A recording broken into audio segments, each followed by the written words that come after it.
Sticking with Real Madrid, Gab, you were 100% correct. Cristiano Ronaldo has returned. Not only is Cristiano Ronaldo back at Real Madrid, he's been embraced by Florentino Perez, who says this will always be your house. So there. Now, unfortunately, there's nobody else at Valdebebas. He's there by himself, training by himself. Yeah. And look, So I'm not saying, sorry? It's his house, but just for him. It's his own personal space. I think it shows that, hey, maybe Cristiano Ronaldo isn't viewed as the devil at Real Madrid, like some people tell me when they say, I'm crazy, there's no way he would ever go back. Hang on. If Cristiano said, hey, listen, I'm in Madrid now, this is where I live, he still has his house there. Okay, he has houses in like 18 different places. But he might want to be in Madrid. Real Madrid right now can't say to him, well, we don't really fancy you coming and training here on your own.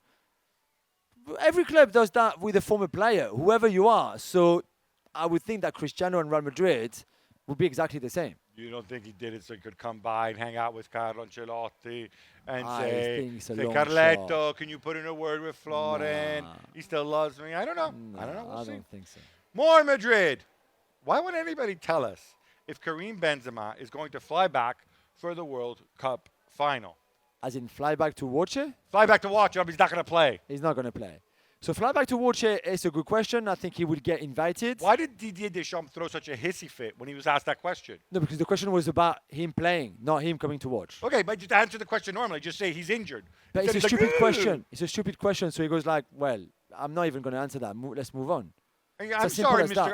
I'm sorry, Papa It's simple as that. He was asked already before that 10 days ago. He answered. 10 days later. But what? Nothing has changed. What would he have? What something would have changed? I don't even know who asked the question. I wish I'd been there and I could have like literally destroyed the guy because what's the point? And what I find even worse, Gabby, is that people still think like, oh yeah, he could come back and play.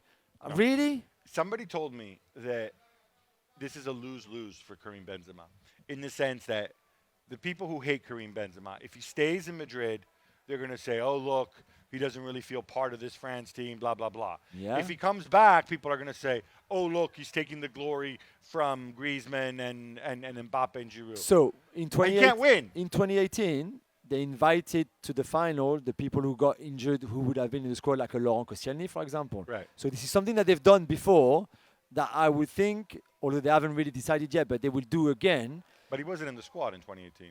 No, but what I mean is like right. he's not. That won't be seen as him taking the limelight. Gotcha.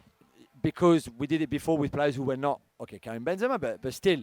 So this is kind of a bit of a habit for the French to do that. So it would just be, part of that. So Lucas Hernandez would be there, and Nkunku, maybe Pogba, maybe Kanté.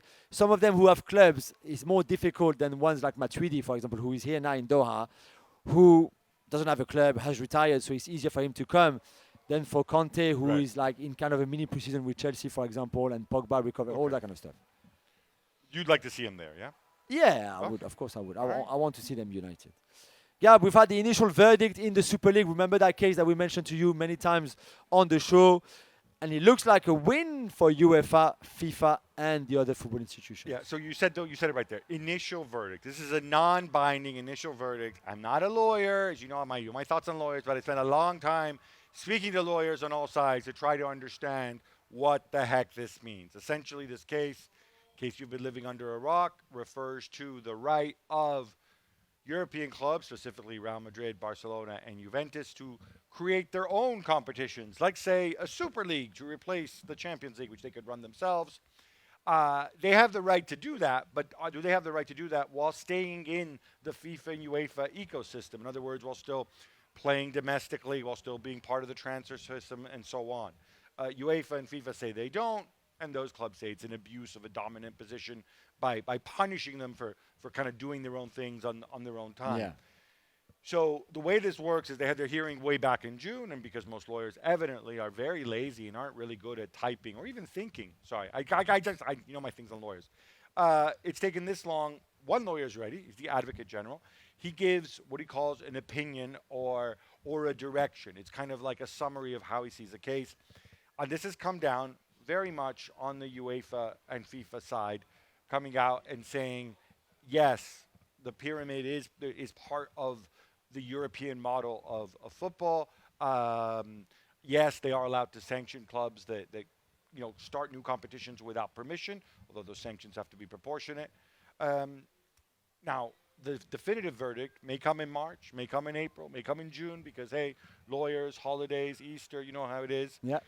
When that comes, the big question is this judgment from the Advocate General an indication of what's to come? Usually it is, right?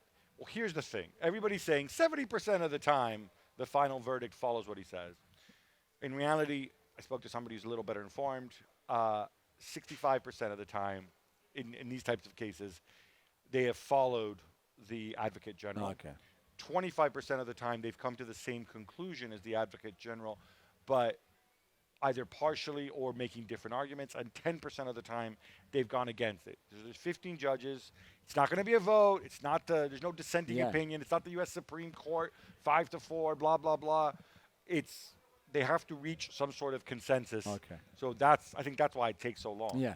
Because also I think these guys get paid like by the hour. Anyway, but it is, I think, a strong indication that things may break UEFA as well. Yeah. All right. Hopefully I won't have to talk about lawyers and legal stuff for a long time. You did really well there, I have Thank to you. say. Well, thank you very much for watching ESPN on YouTube. For more sports highlights and analysis, be sure to download the ESPN app. And for live streaming, premium content, and let's not forget as well, ESPN FC 7 days a week. Subscribe to ESPN Plus.